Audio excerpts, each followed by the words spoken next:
Halo, salam jumpa Pak Agus. Nama saya Alias Sidki, mahasiswa arsitektur angkatan 2018.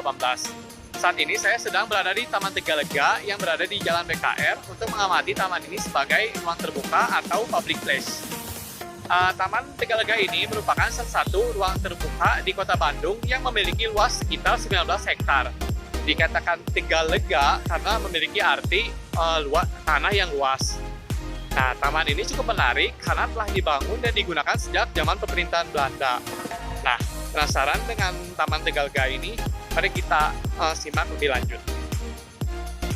Ya, saat ini saya telah berada di dalam Taman Tegalega. Taman Tegalega ini sempat mengalami renovasi kreatif tahun 2016 dan baru dibuka kembali tahun 2019, namun sempat ditutup buka kembali karena pandemi. Taman ini terlihat menarik karena setelah renovasi tersebut dapat terdapat beberapa fasilitas baru seperti Taman Lampion ini yang diisi oleh lampion-lampion dinosaurus yang menarik. Taman ini juga cukup asik karena lokasinya yang berada dekat pasar pagi dan pasar ikan di Jalan Peta, sehingga setelah main ke sini dapat juga mengunjungi tempat-tempat tersebut. Nah, taman ini dapat dikatakan termasuk dalam model park karena tidak seperti taman-taman dahulu yang hanya berfokus sebagai gathering place atau tempat berkumpul.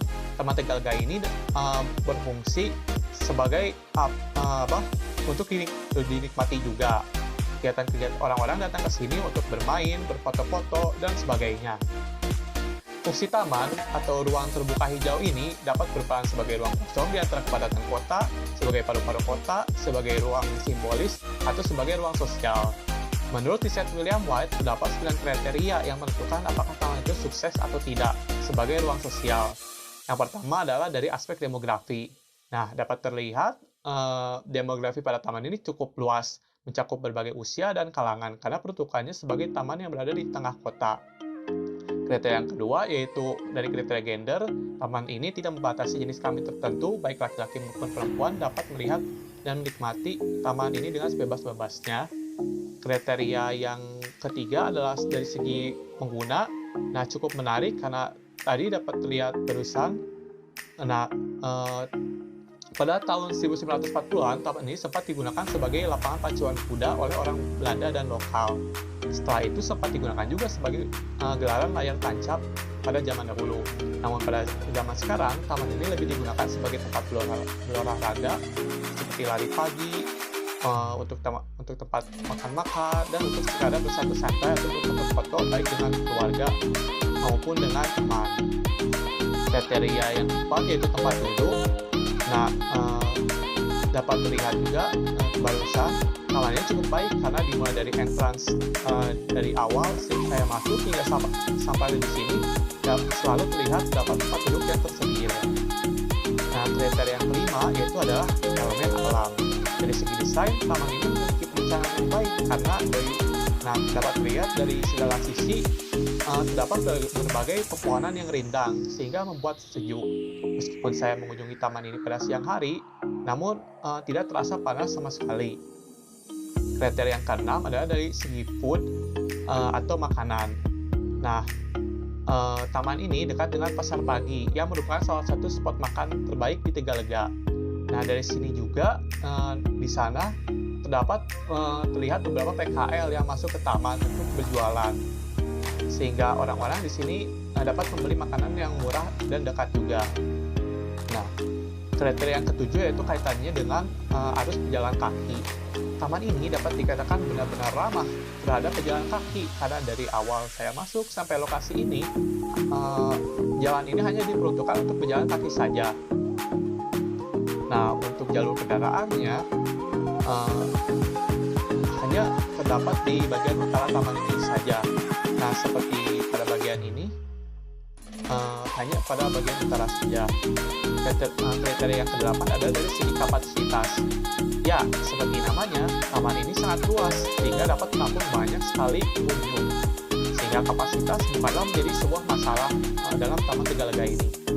Selain itu, taman ini juga dapat dikatakan terbagi menjadi dua bagian, yaitu pada bagian ini, bagian utara, yaitu yang terdapat Monumen Bandung Lautan Api, dan pada bagian selatan ini, yaitu yang terdapat Taman Lampion, sehingga persebarannya orang dapat merata.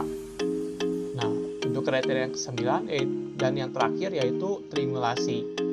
Meskipun tidak dapat diamati secara jelas karena pengunjungnya masih sedikit, ya maklum karena masih pandemi, interaksi antara orang-orang di sini dapat terlihat di berbagai tempat. Meskipun dari mereka tidak mengenal satu sama lain, namun suasana santai di taman ini dapat mendorong mereka untuk dapat saling berbincang dan saling kenal satu sama lain. Sehingga terimulasi pada taman ini dapat dikatakan baik.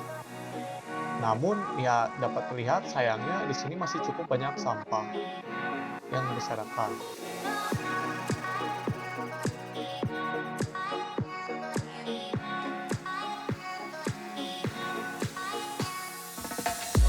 Ya, di sini sudah dapat melihat monumen yang paling ikonik dari taman ini yaitu Monumen Bandung Lautan Api.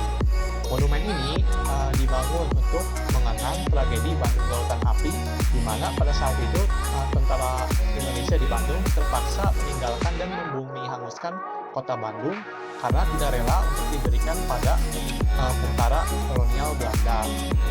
Nah, pada lokasi ini juga biasanya menjadi lokasi spot anak-anak bermain karena terdapat wahana-wahana seperti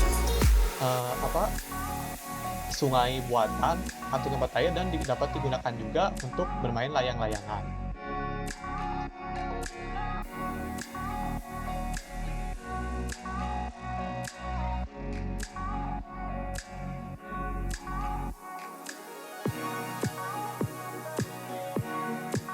Oke, maka dari itu sekian pemaparan saya mengenai Taman Tegalega sebagai ruang terbuka atau public place. Pada kesimpulannya, taman ini cukup sukses sebagai ruang terbuka karena telah memenuhi 9 kriteria dari William White.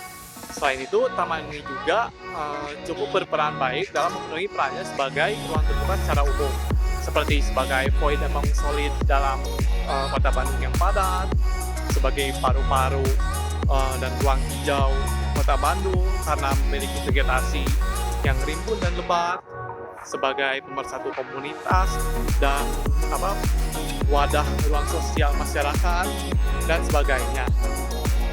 Taman ini cukup asik, luas, dan ya cukup modern juga, cocok bagi bapak atau teman-teman yang ingin menghabiskan waktu santai dan tinggal dekat dengan Tegalega ini.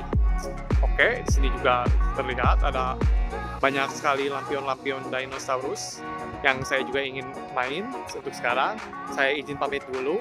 Wassalamualaikum warahmatullahi wabarakatuh.